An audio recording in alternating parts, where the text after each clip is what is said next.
ಇದು ನಮ್ಮೂರಿನ ಸಿದ್ದೇಶ್ವರ ಟೆಂಪಲ್. ಸಿದ್ದೇಶ್ವರ ಲಿಂಗವು ರಾವಣನು ಆತ್ಮಲಿಂಗದಿಂದ ಕಿತ್ತೆಸೆದ ಚಿಕ್ಕ ಭಾಗ ಎಂದು ನಂಬಲಾಗಿದೆ. ಈ ಬೆರಳು ಜೊತೆಗೆ ಇದು ಖ್ಯಾತ ಫೋಟೋಗ್ರಾಫರ್ ಪ್ರಮೋದ್ ಗೌಡ್ರು ಬಂದಿದ್ದಾರೆ, ಬೆಳಸಿಯವರು.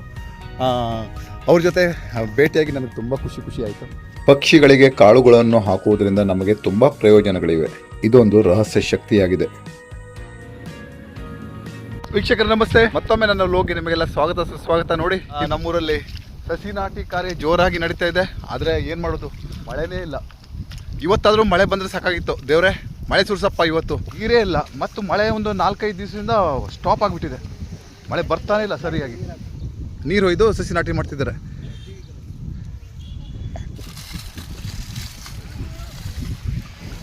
ಸಸಿ ಎಲ್ಲ ಕಿತ್ಬಿಟ್ಟಿದ್ದಾರೆ ಮಳೆ ಬರ್ತದೆ ಅಂದ್ಕೊಂಡು. ಈಗ ಸಸಿ ನಾಟಿ ಮಾಡಿದ್ರೆ ಸಸಿ ಹೋಗ್ತದೆ, ಮತ್ತು ಆ ಬೀಜ ಎಲ್ಲ ತರಬೇಕು. ಈಗ ಹೇಗಾದರೂ ಮಾಡಿ ಅವರು ಸಸಿ ನೆಡಲೇಬೇಕು. ನೋಡಿ, ಈ ಬಾರಿ ನಮ್ಮ ಸರ್ಕಾರ ಕೂಡ ಮೋಡ ಬಿತ್ತನೆ ಮಾಡಿದ್ರೆ ಚಲೋ ಆಗಿತ್ತು. ಮೋಡ ಬಿತ್ತನೆ ಮಾಡಿ ಮಳೆ ತರಿಸ್ಕೊಟ್ಟಿದ್ರೆ ಸಣ್ಣ ಪುಟ್ಟ ರೈತರಿಗೆ ಎಲ್ಲರಿಗೂ ತುಂಬ ಹೆಲ್ಪ್ ಆಗ್ತಿತ್ತು. ಈ ವಾರದಲ್ಲಿ ಮಳೆ ಬಂದಿಲ್ಲ ಅಂದರೆ ತುಂಬ ಕಷ್ಟ ಆಗ್ತದೆ. ಭಗವಂತನಲ್ಲಿ ಪ್ರಾರ್ಥನೆ ಮಾಡ್ತೀನಿ, ಇವತ್ತು ಮಳೆ ಸುರಿಸಪ್ಪ ದೇವರೇ. ಸ್ನೇಹಿತರೆ, ಇದು ಸ್ವಲ್ಪ ನಾಟಿ ಮಾಡೋಣ ನೋಡುವ. ಭಾಳ ವರ್ಷದ ಮೇಲೆ ನಾನು ನಾಟಿ ಮಾಡ್ತಿದ್ದೆ. ಈ ನಾಟಿ ಮಾಡ್ಬೇಕು ನೋಡ್ರಿ. ಎಲ್ಲ ಸಸಿ ಕಿತ್ತು ಈ ರೀತಿ ಕಟ್ ಮಾಡಿರ್ತಾರೆ. ಹಾಂ, ಕಟ್ಟನ್ನು ಎಷ್ಟು ಗಟ್ಟಿಯಾಗಿ ಕಟ್ಟಿದ್ದಾರೆ ಅಂದರೆ ಬಿಚ್ಚಲಿಕ್ಕೆ ಬರಲಿಲ್ಲ, ಬರಬ್ಬರಿ ಕಟ್ಟಿದ್ದಾರೆ. ಇದು ಒಂದು ಕಟ್ಟಲ್ಲಿ ಇಷ್ಟು ಸಸಿ ಇರ್ತದೆ. ಇದು ಒಂದು ಕಟ್ಟಿಂದ ನಮಗೆ ಆಲ್ಮೋಸ್ಟ್ ಒಂದು ಅರ್ಧ ಚೀಲ ಭತ್ತನವರು ಬರ್ಬೋದು, ಸರಿಯಾಗಿ ಬೆಳೆ ಬರ್ತದೆ. ಇದು ಯಾವುದು ಜಯ ಅಲ್ಲ? ಹಾಂ, ಜಯ ತಳಿ ಭತ್ತದ ತಳಿ. ಒಂದೊಂದರಲ್ಲಿ 2 ಸಸಿ ಹಾಕ್ಬೇಕಲ್ಲ, 2 ಮೂರು. ನೋಡಿ, ಈಗ ಹದಾ ಮಾಡಿಟ್ಟಿದ್ದಾರೆ ಗದ್ದೆನ.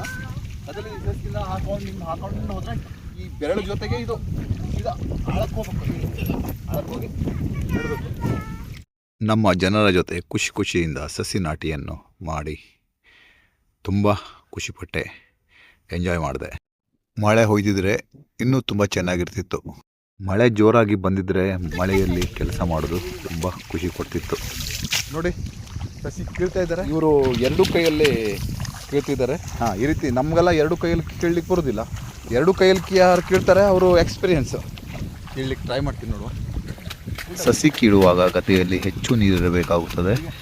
ಕೆಲವರು ಬಾಗಿ ಸಸಿಯನ್ನು ಕಿತ್ತರೆ, ಇನ್ನು ಕೆಲವರು ಕುಳಿತು ಸಸಿಯನ್ನು ಕೀಳುತ್ತಾರೆ.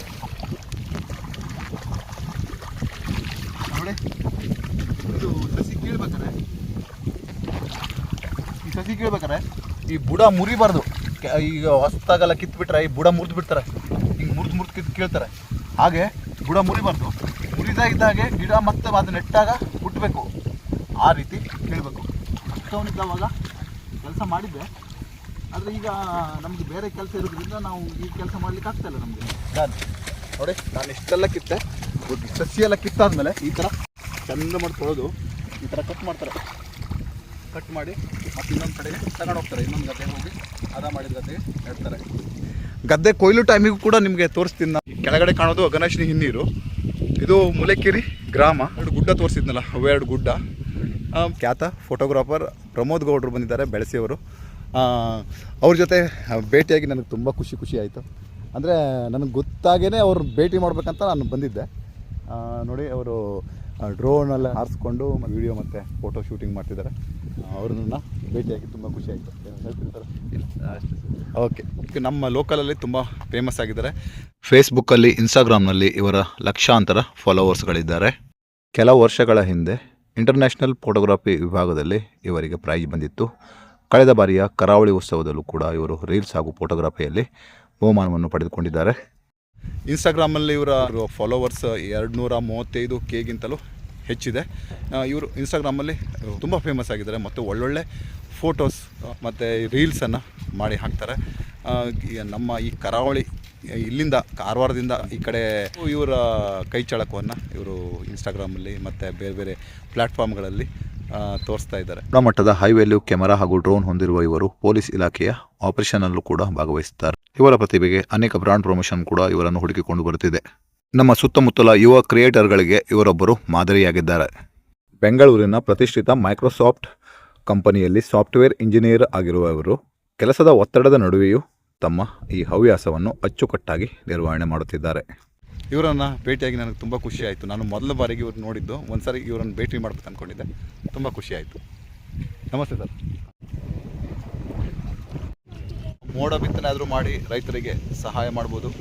ಹಾಗೂ ನಾವು ಮತ್ತೆ ಅದನ್ನು ಬಿಟ್ಟರೆ ಮಳೆ ಸುರಿಸಪ್ಪ ಅಂತ ಭಗವಂತನಲ್ಲಿ ಬೇಡದೊಂದೇ ನಮಗಿರುವಂಥ ಏಕೈಕ ದಾರಿ.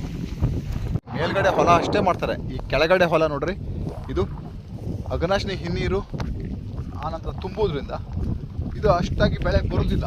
ನೀರು ಮಳೆ ಜೋರು ಬಂದವಾಗ ಈ ಕಡೆಗೆ ನೀರು ತುಂಬಿ ಹೋಗಿ ಬೆಳೆ ಬಂದರೆ ಬಂತು, ಬರ್ದಿದ್ರೆ ಇಲ್ಲ, ಆ ರೀತಿ ಆಗ್ತದೆ. ಹಾಗಾಗಿ ಈ ಕಡೆ ಗದ್ದೆನ ಹೊಲನ ಮಾಡೋದಿಲ್ಲ, ಈ ಕಡೆದಷ್ಟೇ ಮೇಲ್ಗಡೆದಷ್ಟೇ ಮಾಡ್ತಾರೆ. ಸ್ವಲ್ಪ ಇಲ್ಲಿ ನಾಟಿ ಮಾಡಿದ್ದಾರೆ. ಈಗ ಅದು ಉಪ್ಪು ನೀರು ಅಂಶ ಬಂದು ಸಸಿ ಎಲ್ಲ ಒಣಗೋಗಿದ್ದಾವೆ. ಕಗ್ಗ ಅಂತ ಮಾಡ್ತಾರೆ. ಕೆಲವೊಮ್ಮೆ ನೀರು ಜಾಸ್ತಿ ಇದ್ದರೆ ಆ ಕಗ್ಗ ಬೀಜ ಹುಟ್ಟೋದಿಲ್ಲ. ಹಾಗಾಗಿ ಇಲ್ಲಿ ನೋಡ್ರಿ, ಇಲ್ಲಿಂದ ಕೊನೆವರೆಗೂ ಮೇಲ್ಭಾಗದಷ್ಟೇ ಮಾಡ್ತಾರೆ. ಇಲ್ಲಿಂದ ಕೆಳಭಾಗದ ಜಾಸ್ತಿ ಜನ ಮಾಡೋದೇ ಇಲ್ಲ, ಗದ್ದೆಯನ್ನು ಮಾಡೋದೇ ಇಲ್ಲ. ನೋಡ್ರಿ, ಇಲ್ಲಿ ಮೇಲಿನ ಗದ್ದೆಯಲ್ಲಿ ಭತ್ತ ಹೋಗ್ಬಿಟ್ಟಿದೆ, ಆರೋಗ್ಬಿಟ್ಟಿದೆ. ಹಾಗಾಗಿ ಮಳೆರಾಯ ಮಳೆ ಸುರಿಸೋ, ಮಳೆ ಹುಯ್ಯೋ ಹುಯ್ಯೋ ಮಳೆರಾಯ, ಮಳೆ ಹುಯ್ಯೋ ಮಳೆ ಹುಯ್ಯೋ ಮಳೆರಾಯ ಅಂತ ನಾವು ಬೇಡ್ಕೊಳ್ಳೋದು ಬಿಟ್ಟರೆ ಮತ್ತೆ ಬೇರೇನೂ ಆಪ್ಷನ್ ಇಲ್ಲ. ಕೆಲವೊಮ್ಮೆ ಸರ್ಕಾರ ಮೋಡ ಬಿತ್ತನೆ ಮಾಡಿದ್ರೂ ಕೂಡ ಕೆಲವೊಂದು ಕಡೆ ಮಳೆ ಬೀಳ್ತದೆ, ಕೆಲವೊಂದು ಕಡೆ ಮಳೆ ಬೀಳುವುದಿಲ್ಲ. ಯಲ್ಲಾಪುರಕ್ಕೆ ಭಟ್ರ ಮನೆ ಕೆಲ್ಸಕ್ಕೆ ಹೋಗುದೇ ಇನ್ನ ಕತ್ತಿ ತಗೊಂಡಿದ್ದೆ ಕುಟರಿನ ಈ ಮೋಡ ಬಿತ್ತನೆ ಮಾಡಿದ್ರೆ ನಮ್ಮ ರೈತರಿಗೆ ತುಂಬ ಉಪಯೋಗ ಆಗ್ತಿತ್ತು. ಎಲ್ಲ ಕಡೆಗೂ ಇದೇ ಹಾಹಾಕಾರ. ಎಲ್ಲಿ ನೋಡಿದ್ರು ಮಳೆ ಇಲ್ಲ ಅಂತ ಹೇಳ್ತಿದ್ದಾರೆ. ಒಂದು ವಾರದಿಂದ ಈಗ ಮಳೆ ಸರಿಯಾಗಿ. ನಾವು ಚಿಕ್ಕವರಿದ್ದಾವಾಗ ನಮ್ಮ ನೆನಪು ಇದಲ್ಲವ ನೋಡಿ, ಮಕ್ಕಳು ಈಗ ರೆಡಿಯಾಗಿ ನಿಂತಿದ್ದಾರೆ ಈಜಾಡಲಿಕ್ಕೆ.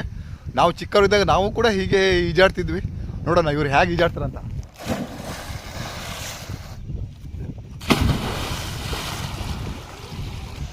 ಇದಕ್ಕೂ ಮೊದಲು ನಾನು ನಮ್ಮೂರಿನ ಪಕ್ಕದಲ್ಲಿರುವಂಥ ಸಿದ್ದೇಶ್ವರದಲ್ಲಿರುವಂಥ ಈಶ್ವರ ಟೆಂಪಲ್ಗೆ ಹೋಗಿದ್ದೆ. ಇದು ನಮ್ಮೂರಿನ ಸಿದ್ದೇಶ್ವರ ಟೆಂಪಲ್. ದೊಡ್ಡದಾದ ಅರಳಿ ಮರದ ಬುಡದಲ್ಲಿ ಶ್ರೀ ನಾಗಪರಿವಾರ ಕೂಡ ಇದೆ.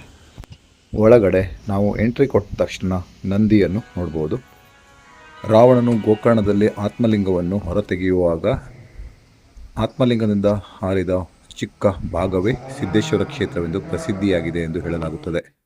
ನಾನು ಪ್ರತಿ ಸೋಮವಾರ ಮತ್ತು ಗುರುವಾರ ಮತ್ತು ಫ್ರೀ ಇದ್ದಾಗಲೆಲ್ಲ ಶ್ರೀ ಕ್ಷೇತ್ರಕ್ಕೆ ಬಂದು 11 ಸುತ್ತು ಹಾಕಿ ಭಗವಂತನಲ್ಲಿ ಸಂಕಲ್ಪ ಮಾಡಿಕೊಡುತ್ತೇನೆ. ಇಂದು ಕೂಡ ನಾನು ಭಗವಂತನಲ್ಲಿ ಶರಣಾಗಿ ನನ್ನ ಸಂಕಲ್ಪವನ್ನು ಮಾಡಿಕೊಂಡೆ. ಜೊತೆಗೆ ಇಲ್ಲಿ ಶ್ರೀ ಗಣಪತಿ ಹಾಗೂ ಶ್ರೀ ಲಕ್ಷ್ಮೀ ದೇವರ ವಿಗ್ರಹ ಕೂಡ ಇದೆ. ಪಕ್ಷಿಗಳಿಗೆ ಕಾಳು ಹಾಕಲಿಕ್ಕೆ ನಮ್ಮ ಮನೆಯ ಮೇಲಿರುವಂಥ ಬೆಟ್ಟಕ್ಕೆ ಬಂದಿದ್ದೀನಿ. ಈ ರಸ್ತೆಯಲ್ಲಿ ಜಾಸ್ತಿ ನವಿಲುಗಳು ನಾನು ಹಾಕುವಂಥ ಕಾಳುಗಳನ್ನು ತಿಂತವೆ ಮತ್ತು ಬೇರೆ ಕೆಲವು ಪಕ್ಷಿಗಳು ಕೂಡ ತಿಂತವೆ. ಈ ಪಕ್ಷಿಗಳಿಗೆ ಕಾಳು ಹಾಕುವಂತಹ ಹವ್ಯಾಸ ಕೇವಲ ಪುಣ್ಯದ ಕೆಲಸ ಮಾತ್ರವಲ್ಲದೆ ನಾವು ಇದರಿಂದ ಪಕ್ಷಿಗಳಿಂದ ಆಶೀರ್ವಾದವನ್ನು ಪಡೆದುಕೊಳ್ತೇವೆ. ಪಕ್ಷಿಗಳಿಗೆ ಕಾಳನ್ನು ಹಾಕೋದ್ರಿಂದ ಪ್ರಯೋಜನ ಏನಂದರೆ, ನಮ್ಮ ಜೀವನಕ್ಕೆ ಸಂಬಂಧಪಟ್ಟ ಹಲವಾರು ಸಮಸ್ಯೆಗಳು ದೂರವಾಗ್ತವೆ. ಹಾಗೆ ನಮ್ಮ ಹಣದ ಹರಿವು ಹೆಚ್ಚಾಗ್ತದೆ. ಹಾಗೆ ನಾವು ಕೊಡುವಂಥ ಕೊಡುವಿಕೆ ಅಂದರೆ ನಮ್ಮದು ಡೆಬಿಟ್ ಏನಾದರೂ ಇದ್ದರೆ ಅದು ಕ್ಲಿಯರ್ ಆಗ್ತದೆ ಮತ್ತು ನಮ್ಮ ಮಾನಸಿಕ ಸಮಸ್ಯೆಗಳು ಕೂಡ ನಿವಾರಣೆ ಆಗ್ತದೆ. ನಮ್ಮ ಮಾನಸಿಕ ಸಮಸ್ಯೆಗಳು ನಿವಾರಣೆ ಆಗ್ತದೆ ಅಂತ ಸೈಂಟಿಫಿಕಲಿ ಇದು ಪ್ರೂವ್ ಆಗಿದೆ. ಹಾಗಾಗಿ ಈ ಪಕ್ಷಿಗಳಿಗೆ ನಾವು ಕಾಳುಗಳನ್ನು ಹಾಕೋದ್ರಿಂದ ಇಷ್ಟೆಲ್ಲ ಪ್ರಯೋಜನಗಳಿವೆ. ಈಗ ಕಾಳುಗಳನ್ನು ಹಾಕ್ತಾ ನಾವು ಒಳ್ಳೆಯ ಮನಸ್ಸಿನಿಂದ ನಮ್ಮ ಸಮಸ್ಯೆಗಳ ಬಗ್ಗೆ ಅಫರ್ಮೇಷನ್ನ ಮಾಡ್ಕೊಳ್ಬೇಕು. ಕ್ಲಿಯರ್ ಆಗಿದೆ ಅಂತ ಅಫರ್ಮೇಷನ್ ಮಾಡ್ತಾ ನಾವು ಕಾಳುಗಳನ್ನು ಹಾಕಬೇಕು. ಇದಲ್ಲದೆ ನಮ್ಮ ಹಣಕಾಸಿನ ಸಮಸ್ಯೆ ಇರ್ಬೋದು ಮತ್ತು ಬೇರೆ ನಮ್ಮ ಕುಂಡಲಿಯ ಬುಧ ಗ್ರಹ, ಮರ್ಕ್ಯೂರಿ ಗ್ರಹ ಕೂಡ ಸ್ಟ್ರಾಂಗ್ ಆಗ್ತದೆ. ಮರ್ಕ್ಯೂರಿ ಗ್ರಹ ಸ್ಟ್ರಾಂಗ್ ಆಗೋದ್ರಿಂದ ನಮ್ಮಲ್ಲಿ ಸುಖ ಸಮೃದ್ಧಿ ನೆಲೆಸಿ ಮತ್ತು ಹಣದ ಹರಿವು ಹೆಚ್ಚಾಗ್ತದೆ. ನಾನು ವಾರದಲ್ಲಿ 2-3 ದಿನ ಈ ರೀತಿ ಕಾಳುಗಳನ್ನು ಹಾಕ್ತಾ ಹೋಗ್ತೇನೆ. ನವಿಲುಗಳು ಬರ್ತವೆ ತಿನ್ನಲಿಕ್ಕೆ. ಯಾವುದಾದ್ರೂ ಪಕ್ಷಿ ನಮ್ಮ ಕಣ್ಮುಂದೆ ಬಂದರೆ ನಮ್ಮ ಅದೃಷ್ಟದ ಬಾಗಿಲು ತೆರೆದಂತೆ ಎಂದು ಅಂದುಕೊಳ್ಳಬಹುದು. ಈಗ ಅಫರ್ಮೇಷನ್ ಮಾಡ್ತಾ ಕಾಳುಗಳನ್ನು ಹಾಕ್ತಾ ಹೋಗೋಣ.